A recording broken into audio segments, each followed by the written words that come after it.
అందరికి నమస్తే. మనం మొత్తం 5 రాష్ట్రాల ఎలక్షన్ రిజల్ట్స్ చూసినాం. తమిళనాడు, వెస్ట్ బెంగాల్, అస్సాం, పాండిచ్చేరి, కేరళ 5 రాష్ట్రాల రిజల్ట్స్ చూసినాం కదా. చూసినాక తెలంగాణ ప్రజలు ఏం అర్థం చేసుకోవాలి, తెలంగాణ ప్రజలకి ఏం అర్థమైంది? ముందు సబ్స్క్రైబ్ చేయండి, షేర్ కూడా చేయండి. సరే, రిజల్ట్స్ మొత్తం ఓపెన్.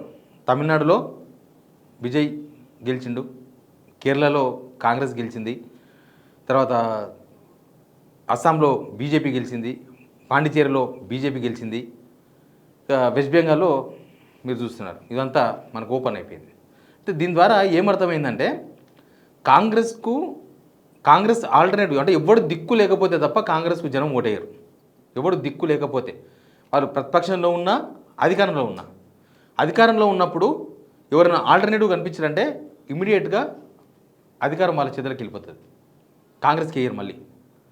ఒకవేళ వీళ్ళు ప్రతిపక్షంలో ఉన్నా ఎవరు దిక్కు లేకపోతే అధికార పార్టీ మీద తీవ్రమైన అసంతృప్తి వస్తే ఈ పార్టీకి ఓటు వేద్దాం అనుకున్నప్పుడు ఎవడు దిక్కు లేకపోతే అప్పుడు కాంగ్రెస్కి ఓటేస్తారు. ఇప్పుడు ఈ రిజల్ట్స్ మొత్తం మనకు అర్థం చేసుకోవాలి. ఒకటి కేరళ తీసుకుందాం. కేరళలో యాక్చువల్గా 5 years ఓన్లీ 5 years గవర్నమెంట్, ఏ గవర్నమెంట్ ఇచ్చినా 5 years ఉంటుంది, ఆల్టర్నేటివ్ మారుతుంది. కానీ కేరళలో ఏమైంది, 10 years కమ్యూనిస్ట్ పార్టీ పాలించింది, తీవ్రమైన వ్యతిరేకత వచ్చింది. అక్కడ ఆల్టర్నేటివ్ బీజేపీ బలంగా లేదు, వేరే ప్రాంతీయ పార్టీలు పెద్దగా బలంగా లేవు. తప్పనిసరి సిచ్యువేషన్, కాంగ్రెస్ అధికారంలోకి వచ్చింది. అంతేందుకు ఇప్పుడు అస్సాం పోతే అస్సాంలో కాంగ్రెస్ పోటీ మాత్రమే ఇస్తుంది తప్ప 10 సంవత్సరాల గవర్నమెంట్ను, బీజేపీ గవర్నమెంట్ను పడేయలేకపోయింది. అంటే అక్కడ బీజేపీ మీద జనాలకు ఒకవేళ వెగటు పుట్టి ఉంటే అస్సాంలో ఖచ్చితంగా కాంగ్రెస్ గెలిచేది. అక్కడ వెగటు పుట్టలే కాబట్టి కాంగ్రెస్ పోటేయలేదు, ఆల్టర్నేటివ్ కాంగ్రెస్సే కనిపిస్తుంది. కానీ అక్కడ ఆ ప్రభుత్వం పైన జనాలకు మంచి అభిప్రాయం ఉంది.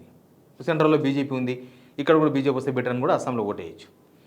తమిళనాడుకు వస్తే తమిళనాడులో కాంగ్రెస్ అలయన్స్ ఉన్న డిఎంకే అడ్రస్ గల్లంత అయిపోయింది, అడ్రస్ లేకుండా పోయింది. కాంగ్రెస్ అలయన్స్ ఉన్న డిఎంకే, అక్కడ కాంగ్రెస్ దిక్కు లేదు, కాంగ్రెస్ ఇండివిజువల్గా పోటీ చేసే పరిస్థితి లేదు.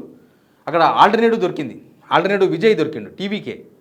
జనమంతా షిఫ్ట్ అయిపోయారు టీవీగా ఆటోమేటిక్గా. 5 years గవర్నమెంట్ అంతే. యాక్చువల్గా అంతకుముందు అన్నా డిఎంకే 10 years పరిపాలించింది, కానీ డిఎంకే 5 yearsకి షిఫ్ట్ అయిపోయింది. ఎందుకు అంటే అక్కడ ఆల్టర్నేటివ్ కనిపించింది కాబట్టి అధికారం షిఫ్ట్ అయిపోయింది. ఇక దాంతోపాటు వెస్ట్ బెంగాల్ పోతే అక్కడ 2 పార్టీలు ఫేస్ టు ఫేస్ ఎలక్షన్. అసలు కాంగ్రెస్ అడ్రస్సే లేదు, అసలు కాంగ్రెస్ను మమత దగ్గరకు రానియలేదు. వీళ్ళతో పెట్టుకుంటే మొత్తం పోతాయి, ఉన్నాయి కూడా పోతాయని ఆమె సింగిల్ పార్టీగా పోటీ చేసింది. అట్లా జరిగింది. అంతేందుకు ఎన్టీఆర్ 1982లో పార్టీ పెట్టినప్పుడు ఉమ్మడి ఆంధ్రప్రదేశ్లో అప్పటి వరకు కాంగ్రెస్ ఒక్కటే ఉంది బలమైన పార్టీ, మిగతా ఉన్నాయి సిపిఐ, సిపిఎం, జనతా పార్టీ, ఇట్లాంటి పార్టీలు ఉన్నాయి. కానీ బలహీనమైన ప్రతిపక్షాలు, ఇవన్నీ కూడా బలహీనమైన పార్టీలు, అపోజిషన్ మొత్తం. అప్పుడు ఎవ్వరు లేరు. అందుకే ఎన్టీఆర్ పార్టీ పెడితే 9 నెలలే, జస్ట్ 9 monthsలోనే అధికారం షిఫ్ట్ అయిపోయింది. కాంగ్రెస్ నుంచి ఎన్టీఆర్కి వెళ్ళిపోయింది. 9 months ఓన్లీ. 9 monthsలో పార్టీ జెండా కొట్టుకొని కూడా టైం దొరకదు, కానీ అధికారం షిఫ్ట్ అయిపోయింది. తర్వాత మన 2023 ఇక్కడికి వద్దాం, అంతకన్నా ముందు వైఎస్ రాజశేఖర దగ్గర పోదాం. 2009లో వైఎస్ రాజశేఖర రెడ్డి చాలా బలహీనంగా గెలిచిండు, బలహీనంగా పీఆర్పీని పెట్టి వాళ్ళ ఓట్లు చీల్చి, కమ్మ ఓట్లు కాపు ఓట్లు చీలిస్తే ఒక 15-20 కాన్స్టిట్యున్సీలు ప్రభావం చూపిస్తుంది. Chiranjeevi fans club, Chiranjeevi image, ఇవన్నీ కూడా అధికార పార్టీ వ్యతిరేకతను చీలిస్తే అప్పుడు మళ్ళీ అధికారంలోకి వస్తామని ఒక పావు వాడి 2009లో కాంగ్రెస్ అధికారంలోకి వచ్చింది. ఇక 2023కి వద్దాం. 2023లో బీజేపీ కనుక కాడి వదిలేకపోతే కాంగ్రెస్ అధికారంలోకి వచ్చేది కాదు. వాళ్ళు కాడి వదిలేసి ఇక కాంగ్రెసే గెలవాలని బీజేపీ కూడా కోరుకోవడం. బీజేపీ వాళ్ళు ఇక మేము గెలవము, లేకపోతే మేము గెలిచే అవకాశం ఉన్నా అనవసరంగా ఇక్కడ మళ్ళీ బీఆర్ఎస్కి అధికారం దక్కొద్దు, మేము ఓడిపోయినా సరే కానీ బీఆర్ఎస్ మాత్రం గెలవద్దు అనే ఒక లక్ష్యంతోన అధికారాన్ని బీజేపీ అప్పచెప్పింది. 2023 రేవంత్ రెడ్డి ముఖ్యమంత్రి అయిండు. అక్కడ ఏమైంది, కాంగ్రెస్ పార్టీ అధికారంలోకి వచ్చింది, జనాల అధికారం పోయింది, పార్టీ గెలిచింది, జనం ఓడినరు. మనం 2.5 సంవత్సరాల తర్వాత ఇది అర్థమైంది మనకు. మళ్ళీ నెక్స్ట్ ఏంది, ఇది కూడా ఒక పెద్ద క్వశ్చన్ మార్క్ నడుస్తుంది. తమిళనాడు విజయ్ గెలుపు చూసిన తర్వాత కాంగ్రెస్ వాళ్ళు ఇక్కడ చేస్తున్న చీప్ పాలిటిక్స్ వాళ్ళను నెక్స్ట్ టైం గెలిపించే అవకాశాలు కనిపిస్తలేవు. ఎందుకంటే వాళ్ళు ప్రజల ఇచ్చిన హామీలు అమలు చేయడమో, లేకపోతే ప్రజలు కోరిన పరిపాలన చేయడమో, ఏ మార్పు కోసమైతే తెలంగాణ ప్రజలు ఓటేసినరో ఆ మార్పును కనీసం ఒక పాయింట్ కూడా రుచి చూపించకపోవడం, మార్పు అనేది ఏమీ లేదు అనేది ఒక పాయింట్ జనాల్లో ఆల్రెడీ తెలిసిపోయింది జనాలకి. వీళ్ళేం మార్పు లేదు ఉత్తదే అని. అధికారం మార్చినాం కానీ వీళ్ళేం మారలేదు, వీళ్ళేం కథ కాదు అని అర్థమైపోయింది. ప్లస్ వీళ్ళు ఎంతసేపటికి పర్సనల్ అటాక్ చేస్తూ ఉంటారు అసలు రకరకాల మీద. ఇప్పుడు విజయ్ మీద ఏం విమర్శలు చేసిండ్రు? విజయ్ శ్రీలోలుడు, అంటే విజయ్ హీరోయిన్లతో తిరుగుతాడు, విజయ్ త్రిష తిరుగుతారు, వాళ్ళ మిస్సెస్ని తీసుకొచ్చి ఒక కేసు ఇప్పించారు, వాళ్ళ మిస్సెస్ని తీసుకొచ్చి కేసు ఇప్పించారు ఏకంగా విజయ్ని డిస్టర్బ్ చేసేందుకు. తర్వాత ఇట్లా చీప్ పాలిటిక్స్ అనమాట. అక్కడ తమిళనాడులో ఏవైతే చీప్ పాలిటిక్స్ చేసినారో తెలంగాణలో కూడా సేమ్ అవే పాలిటిక్స్.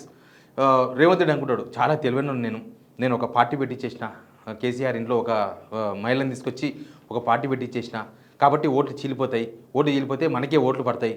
కానీ ఇప్పుడు విజయ్ గెలుపు చూసిన తర్వాత, మిగతా రాష్ట్రాల ఎలక్షన్స్ రిజల్ట్ చూసిన తర్వాత అవన్నీ చెల్లవు, అదంతా చిల్లర పంచాది, జనం పట్టించుకోరు. జనానికి కావాల్సింది నమ్మకం, జనానికి కావాల్సింది మాకు వేస్తాడు అన్న ఒక విశ్వాసం అది కలగాలి. ఇప్పుడు ఆల్రెడీ ఇక్కడ నేను చెప్పేది అతిశయోక్తి ఏం కాదు, బీఆర్ఎస్ ఎమర్జ్ అవుతుంది, కాంగ్రెస్కు ఆల్టర్నేటివ్గా బీఆర్ఎస్ ఎమర్జ్ అవుతుంది.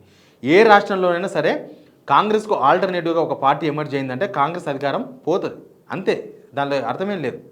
కాంగ్రెస్ అధికారంలో ఇప్పుడు నెక్స్ట్ 2028 ఎలక్షన్స్ నాటికి నాకు తెలిసి కర్ణాటకలో కాంగ్రెస్ అధికారంలోకి వచ్చే అవకాశం లేదు. హిమాచల్ ప్రదేశ్ ఎలక్షన్ అప్పటికి అయిపోతుంది, అక్కడ చూస్తున్నాం మన సిచ్యువేషన్. తెలంగాణలో మనం చూస్తున్నాం 2028 నాటికి ఓన్లీ కేరళ మాత్రమే అధికారంలో ఉంటుంది కాంగ్రెస్. దేశం మొత్తం 29 రాష్ట్రాల్లో కేరళ మాత్రమే ఉంటుంది, మిగతా ఎక్కడ ఉండదు. కేరళ గెలవడానికి కారణం కూడా నేను చెప్పిన ఈ వీడియోలోనే.